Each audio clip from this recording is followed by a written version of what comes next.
கர்த்தருக்கு ஸ்தோத்திரம். மே 1. கிறிஸ்துவுக்கள் பிரியமானவர்களே, அனுதினம் தேவனோடு. இன்றைய தலைப்பு, கிறிஸ்துவுக்கள் ஒரு தொழிலாளி, தன் கைகளால் நலமான வேலை செய்து பிரயாசப்பட கடவன். எபேசியர் 4:28.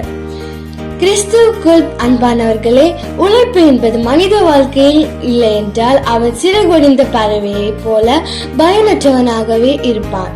உழைப்பை மனிதனுக்கு ஊதியமாக இருக்க வேண்டும். உழைப்பின் தேவையும் நூறதனை பலனும். தேவன் மனுஷனை இந்த உலகத்தில் உண்டு பண்ணும் போதே அவனுக்கு ஒரு வேலையை நியமித்தார்.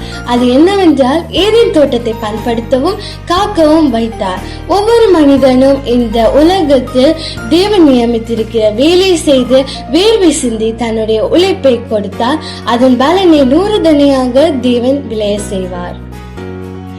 தன் கையை தனக்கு உதவி என்பார்கள். அதுபோல ஒவ்வொரு மனுஷனும் தன்னால் இயன்ற வேலையை செய்யும் போது பரலோகத்தின் தேவன் அவனுக்கு வேண்டிய சுகத்தையும் ஆரோக்கியத்தையும் அருளி செய்வார்.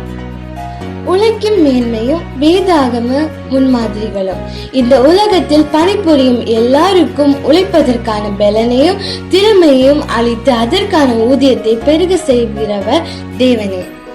ஒவ்வொரு தொழிலாளியும் தேசத்திற்கு கிடைத்த பொக்கிஷம் எனலாம். ஏனென்றால் விவசாயம் இல்லாவிட்டால் நாடு செழிக்காது, மக்கள் வாழ முடியாது. இப்படி தங்களுடைய உழைப்பை தரும் உழவர்களையும் மற்றும் அனைத்து தொழிலாளர்களையும் இன்றைய தினத்தில் நினைவு கூர்ந்து அவர்கள் நல்வாழ்வுக்காக ஜெபிப்போம். இயேசு கிறிஸ்துவும் இந்த உலகத்தில் இருந்த போது தச்சு வேலை செய்தார். அப்போஸ்தலனாகிய பவுலும் கூடாரம் செய்யும் தொழிலாளியாய் இருந்தார். தொர்க்காள் என்ற பெண்ணும் கைத்தொழில் செய்து வந்தாள். எனவே நலமான வேலையை செய்து பிரயாசப்பட்டு வாழ்வதையே வேதம் நமக்கு கற்று தருகிறது. தேவ பிள்ளையே, வேலை செய், அதை இன்றே செய், வேர்வையினால் விளைய செய். ஆமென்.